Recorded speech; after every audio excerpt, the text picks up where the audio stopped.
আসসালামু আলাইকুম রাহমাতুল্লাহ। কেমন আছেন বন্ধুরা? আশা করি অনেক ভালো আছেন। সো আপনাদের মাঝে নতুন একটি টিউটোরিয়াল নিয়ে হাজির হলাম। যদি ভিডিওটি ভালো লাগে একটা লাইক দিবেন, কমেন্ট করবেন এবং শেয়ার করবেন। ভিডিওটি শুরু করার আগে একটা কথা না বলে নয়, যারা আমার চ্যানেলটি সাবস্ক্রাইব করেননি অবশ্যই চ্যানেলটি সাবস্ক্রাইব করে রাখবেন আর পাশে থাকা বেল আইকনটি অন করে রাখবেন, যাতে আমার ভিডিওটি ছাড়ার সাথে সাথে এমনি ভিডিওটি পেয়ে যান। চলুন ভিডিওটি শুরু করা যাক। প্রথমে আপনাকে একটা অ্যাপ্লিকেশন ডাউনলোড করতে হবে, সেটার নাম হচ্ছে ফটোল্যাব। যদি আমাদের কাছে না থাকে অবশ্যই আমার ডিসক্রিপশন লিঙ্ক থাকবে, ওখান থেকে আপনি ডাউনলোড করে নিতে পারেন, অথবা প্লে স্টোর থেকে ফটোল্যাব দিয়ে সার্চ দিলেই প্রথমে যেটা আসবে ওটা আপনি ডাউনলোড করে নেবেন। এর জন্য আপনাকে প্রথমে ডাটা কানেকশন অন করতে হবে। আমার ডাটা কানেকশন অন করা আছে। যদি আপনি ডাটা কানেকশন অন না থাকে তাহলে অবশ্যই ওয়াইফাই বা যাই হোক আপনার ডাটা কানেকশন থাকতে হবে। এখন আমরা অ্যাপ্লিকেশনের ভিতর প্রবেশ করব। অ্যাপ্লিকেশন প্রবেশ করার পরে এরকম একটা ইন্টারফেস পাবেন। সো আপনি এখান থেকে যে ছবিটা চয়েস করতে চান, এখান থেকে আপনি যেটা ভালো লাগে সেটা এখান থেকে আপনি করতে পারবেন। সো আমি আজকে আপনাদের দেখাবো কিভাবে আপনারা গ্যালাক্সি মোডে ছবিটি এডিট করবেন। এডিট করার জন্য ফার্স্ট এই জায়গায় আপনি লিখবেন ফটোল্যাব।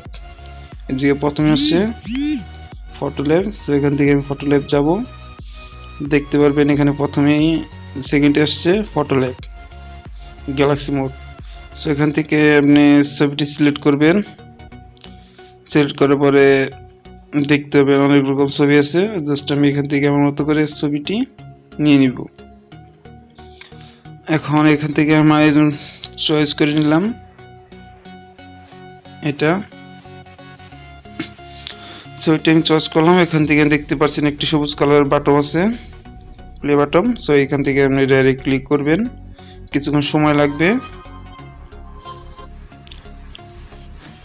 ছবিটি প্রসেসিং হচ্ছে, ছবিটি এখন এডিট হয়ে যাবে অটোমেটিক।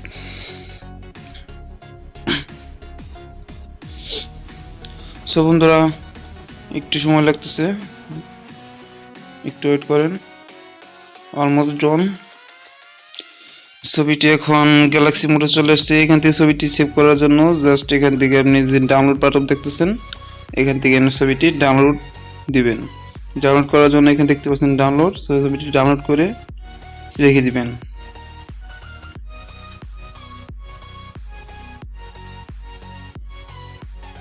ছবিটি আমার সেভ হয়ে গেছে। সো এখান থেকে আমরা চলে যাবো এখন পিকচার্স অ্যাপ, পিকচার্ট অ্যাপস। সো এখন আমরা পিকচার্ট অ্যাপসে প্রবেশ করব। দেখতে পাচ্ছেন বন্ধুরা আমি এখন পিকচার্ট অ্যাপে প্রবেশ করছি। সো পিকচার্ট প্রবেশ করার পরে এইরকম ইন্টারফেস পাবে, এর লাস্ট ভার্সন।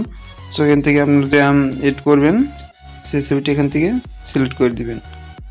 একটু ওয়েট বন্ধুরা, আমি প্রবেশ করছি পিকচার্ট অ্যাপসে। প্রবেশ করার এরকম একটা ইন্টারফেস পাবেন। সো এখান থেকে ছবিটি জাস্ট আপনি এখন যে ছবিটি আপনি এই ছবিটা যদি কভার ইউজ করতে চান, photo, Facebook cover, YouTube cover, Insta cover, everything যে কভার করতে চান অবশ্যই নিচে যেতে হবে। দেখতে পাচ্ছেন ফিট, সো এটি ফিট করতে হবে আমরা। এখান থেকে আমি ফিটে চলে যাব। ফিটে চলে যাওয়ার পরে দেখতে পাচ্ছেন এলো রোটেশন। সেখানে যাওয়ার পরে আপনি এখন ফেসবুক কভার দিতে পারেন, ইউটিউব কভার। সো আমি এখান থেকে ফেসবুক কভার দিয়ে দিব। কভার দেওয়ার পরে এখান থেকে জাস্ট আমি ডান করে দিব। ডান করে দেওয়ার পরে এরকম একটা ইন্টারফেস আসবে। ছবিটা এখন বহু মানে সুন্দর লাগতেছে, অ্যামেজিং। সো বন্ধুরা আজকে টিউটোরিয়ালটি পর্যন্তই। যদি ভালো লাগে থাকে অবশ্যই চ্যানেলটি সাবস্ক্রাইব করে রাখবেন এবং নোটিফিকেশন করে রাখবেন, অন করে রাখবেন। সো বন্ধুরা ভালো থাকবেন। আগামী টিউটোরিয়ালে নতুন কিছু নেওয়ার চেষ্টা করব। ভালো থাকবেন বন্ধুরা, টাটা।